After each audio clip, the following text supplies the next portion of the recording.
Maseches Bava Kamma Daf Pei Tes is discussing the possessions that a woman has in a marriage. The Gemara is going to weigh all the different possessions that she has, how much they're worth, how much she can sell them for, all relevant to the sugya of if she damages someone, can she be forced to pay him? Does she have anything that she needs to pay? So let's begin with an introduction discussing what possessions she has and what they're worth, and then we'll see how the Gemara plays out. So when a woman enters a marriage, she has three primary categories of property or rights in the marriage. First of all, she has the ksuba, which the husband owes her a payment amount were she to get divorced or widowed. It has to be paid out cash to her. There is within that two parts. There's the deraisa obligation of 200 zuz to a basula and 100 zuz to an almana, and then there's anything he adds on top of that. That's all a payment to her. Besides that, there's the property that she brought into the marriage. Nichse malug, she brings into the marriage. She owns the property, but the husband uses the production of the property. He is what's called the payrois of them. She owns it. If they go up in value or down in value, it's her gain or loss because they belong to her. The goof belongs to her. The husband owns them. On that, the Gemara says there's something called takanas usha. Takanas usha says that if she dies, he inherits it, and he's considered to be the first inheritor or the first purchaser, and his rights supersede anybody else's rights. So if she sells that, he takes it away when she dies because he's considered to be the original purchaser, the original owner. That's what it's called, the takanas usha. Then we have what's called nichse tzayin barzel. Nichse tzayin barzel is called like the stone sheep. That means that the value of it won't change relative to her. She brings it into the marriage. It belongs to the husband, both kinyan peres and kinyan aguf. He writes it in the ksuba that this is how much she brought in. And then when the marriage ends, he has to give it back to her in that exact amount. If there's an increase or a decrease in value, it's his gain or loss because she gets back exactly what she brought in. And it belongs to him completely the entire time that he has it, he just owes it to her. So you have there the ksuba, nichse mlug, and nichse tzayin barzel. Which leaves us just one thing to consider. If she can sell any of these things, what is the market value? So there's always a risk buying any of these things because if she dies before she gets either divorced or widowed, she'll never end up collecting any of these things. And therefore, somebody who buys the rights to take them is buying with the risk that he may get nothing for his money. And that purchase, that market value that he's willing to buy it at and assume that risk is what the Gemara calls tevas hano, that she could sell that ability to collect, which may or may not come to fruition. Now, the Gemara begins by discussing takanas usha, that the husband has the rights to the nichse malog, and he inherits them from her, and if she sells them and then she dies, it's canceled and he takes it first. So the Gemara quotes a brisa that seems to prove that this takanas usha is correct.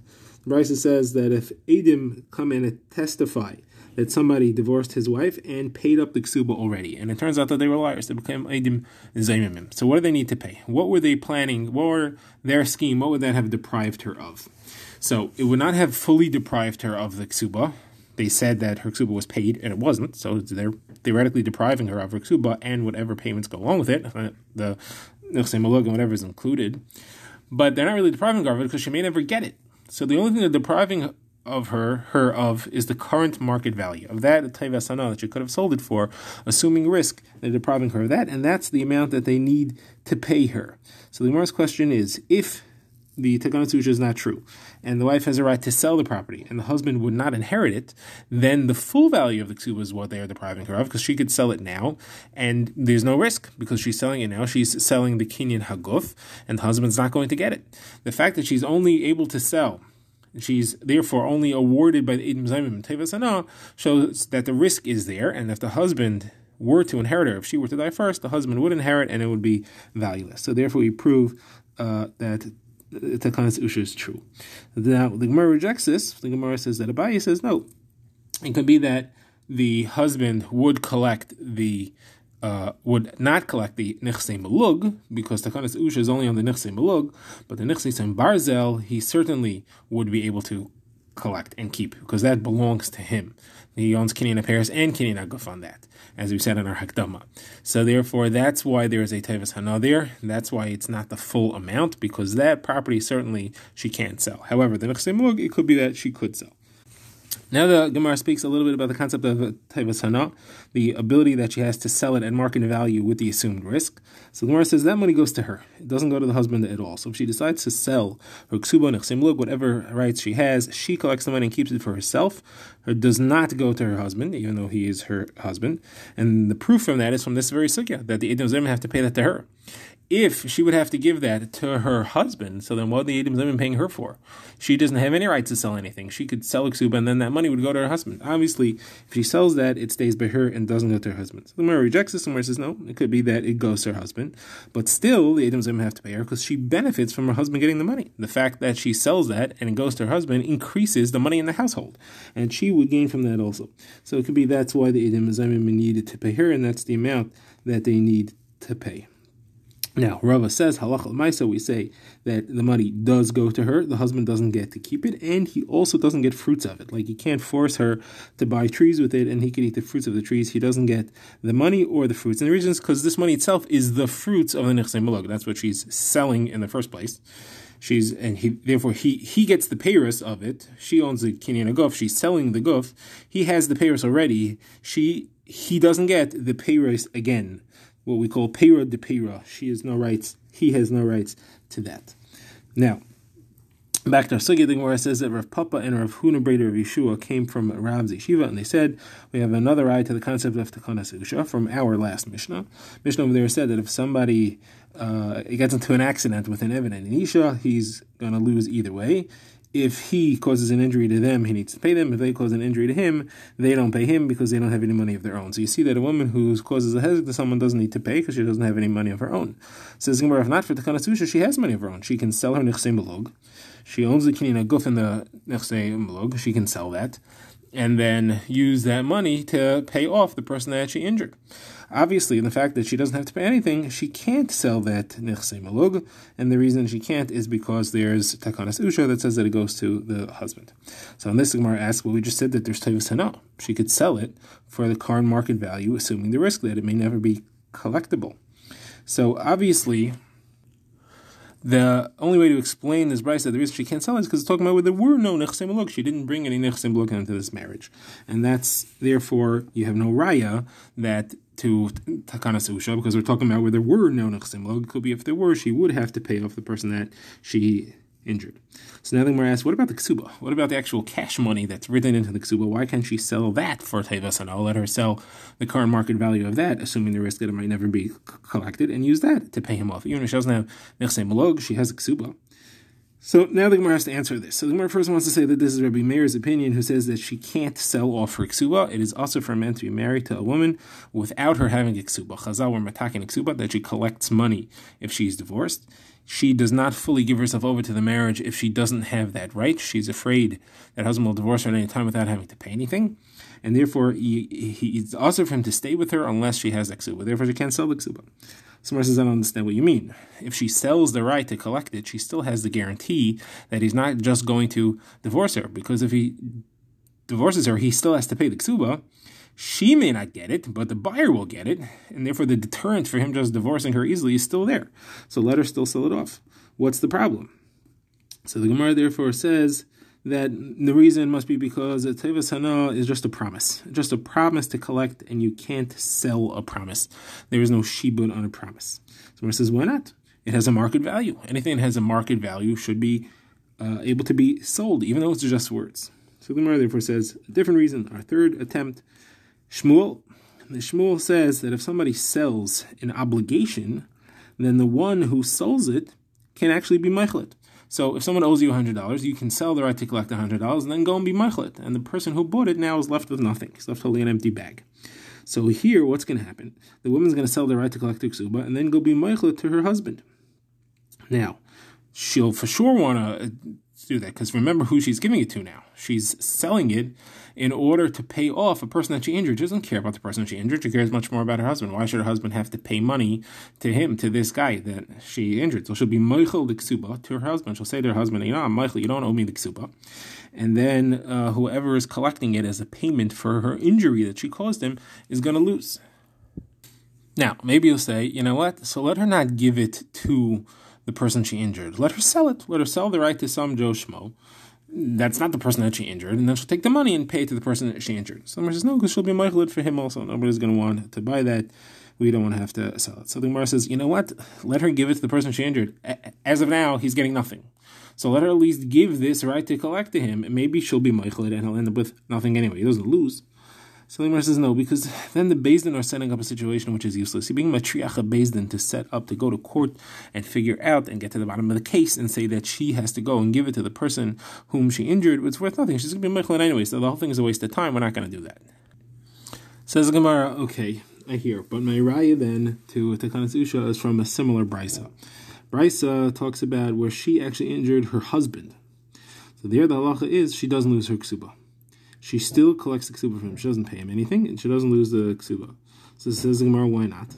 Let her sell her ksuba for the tevas hana and use that money to pay her husband for the injury that she caused him. And now you can't tell me because she's going to be meichelit, because if she's going to be meichelit, then the husband is gaining it.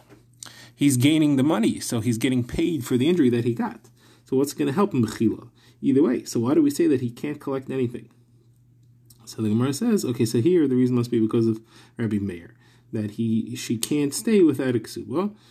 She can't stay married to him without a ksuba. And over here, she's certainly going to have no reason to feel safe in this marriage. There is no deterrent from him because the ksuba is not going to be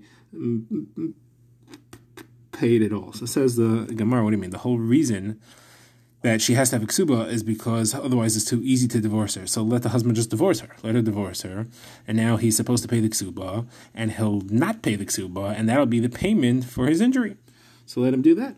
So the Gemara says, so then why doesn't he just do that straight up? Why do we have to ask and answer that he could just divorce her if it'll happen that she won't feel secure? He was injured, so let him divorce her. Divorce her on the spot, and that's how he'll collect the money that he owes her. So the Gemara says it's not worth it for him to do that now, Stam. He could do that. That could be in the background, and that's why she doesn't deserve that security.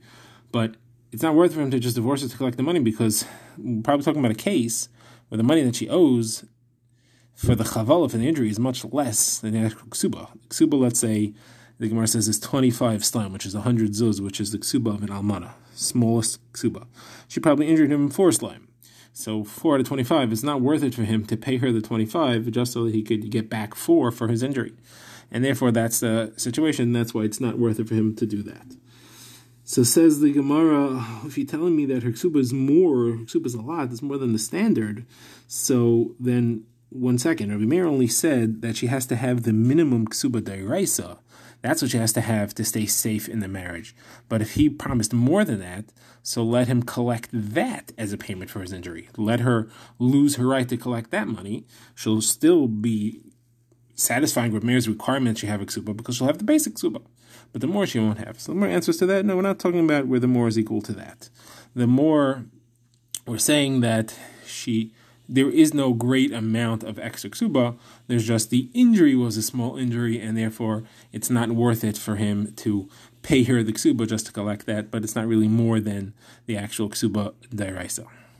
So says the Gemara, no. The raya is from the next part of the brisa. The brisa says, just like she's not allowed to sell her ksuba while she's married, she also can't lose her ksuba because of an injury while she's married. So that the kasha is, that's only true if she doesn't have extra ksuba, because we said that she can't lose the main ksuba that she's chayav midiraisa because she can't be without it. However, if she has extra ksuba, so then she should be able to lose that part at least if she owes someone because of an injury. So that proves then that she can't sell that and must be because of takanas usha. Gemara answers, no. We're not here talking about a regular ksuba. We're talking about ksubas benin dechrin. Ksubas benin dechrin is a sugya which we had in Masechas Ksubas. Over there we learn that a woman who's remarrying and she already has a son has a right to give her ksuba rights to her son after she dies. That's to say that if she dies before her husband and her husband inherits the ksuba that he owes her, so that the money stays by him, just along with the nechsei malog, could set up a situation in which the husband actually has to pay that ksuba value to her son after he dies. So that after the husband dies, if she has another son from him, that son will collect from the Yerusha, from the father, an extra amount equal to the ksuba that the father owed his mother. And other sons that he may have will lose that amount from their share. So you would divide it up, that ksuba that she could have gotten ends up going to her son. Now, what happens if she goes and she sells that ksuba? She sells the right to collect that ksuba. So over there you may say that her son loses the right to collect that because she sold it. and therefore she took it away from her son. So the Gemara there says, no, she didn't lose that right, because she was forced to sell it because she needed money. But if she ends up dying before her husband, so the purchaser who bought that right never gets anything because the husband inherits it, and the son will get it from the death of his father, just like the father promised the mother in the original ksuba. So the same situation would apply here. If she actually sells that ksuba right back to her husband, the same way we say that she was forced to sell it because she needed money, and therefore the son still has a right to collect that ksubas b'din dichrin afterwards. We're not talking about a situation of extra money of a real actual ksuba that the husband owes to her. Now, the Gemara wants to say perhaps the entire concept of takanas usha is a machlokes tanaim. You have a machlokes tanaim about an eved whose eye or tooth is knocked out by his master. The halacha is generally if an eved has an eye or tooth knocked out by his master, he goes free, but only if it's knocked out by his own master. What if he's owned by a woman who's married? So it's her nichse mulug eved. So the halacha is, as we've seen, nichse mulug, the guf belongs to the woman, and the peiros belong to the husband. Now, the guf or the peiros, which one is the owner? Is the woman the owner, or is the husband the owner? And which one, if he knocks out the eye or the tooth, would set the eved free? So the husband certainly is not the owner because he only owns the peiros and not the guf.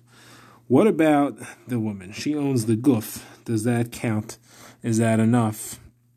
If she were to injure him and knock out an eye or a tooth, would that set him free? So we have a machlokes brises whether the woman knocking it out would set her free or not. So the Gemara wants to say, the pashas should be that everyone agrees kinyan peiros is lav ke kinyan guf. Therefore, the husband does not own kinyan guf, he just owns kinyan peiros. The wife owns kinyan guf. And the machlokes would be, do you hold of takanas usha or not? If you hold of takanas usha, then there's a special takana that the husband has the rights to all the nichse malug, and that he was first lakeach on it, and therefore the wife can't be considered to be the rightful owner, and if she knocks out his tooth or eye, he would not go free. The other one says he does not hold of takanas usha, and therefore the wife is a rightful owner, and she would go free, the eved would go free if she knocks out his tooth or eye.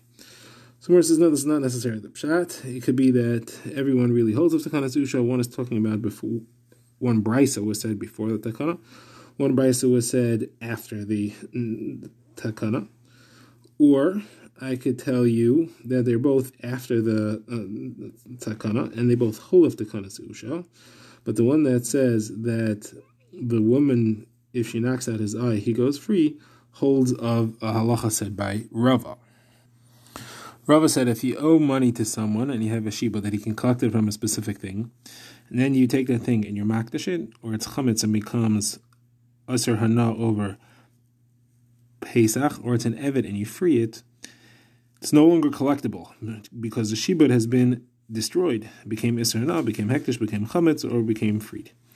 And therefore, the halacha over here would be saying that if it's the woman's and she owes it to the husband, even if you hold of takanas usha, but by her setting her free, she destroys that shibud. The Gemara's point is to say that since according to Rava, she has the right and she has the ability to destroy that shibud, therefore she owns the eved to a certain extent, and if she'll do something to be mazkim, she's the owner, and therefore he'll go free from that. So now the Gemara wants to say, so maybe this concept of Rava itself is based on this machlokes tanaim, the opinion that says that the woman injuring the eved would not set him free must hold not like Rava, that she doesn't own the eved enough to be able to set him free, were she to want to. So the Gemara says, no, really everybody holds like Rava, but the one who argues says that because the husband has a special shibud here that Chazal created for him as husband, that overrides Rava's general halacha. Rava said this halacha not in the case of a husband's shibud, he said it just in a regular case of a loan, but here the husband has a special right beyond that. Or the Gemara says, I'll tell you another pshat in our original brisa, is that everybody does not hold of takanas usha. And here the machlokes is whether kinyan peiros is kinyan haguf or not, which is a machlokes tanaim. If you hold that the husband's kinyan peiros counts as a kinyan haguf, then he owns a kinyan haguf. The wife does not own kinyan haguf, and therefore her being mazik would not be enough to set him free. Now the Gemara wants to show from her brisa that such a machlokes exists. We'll see the brisa on the next daf.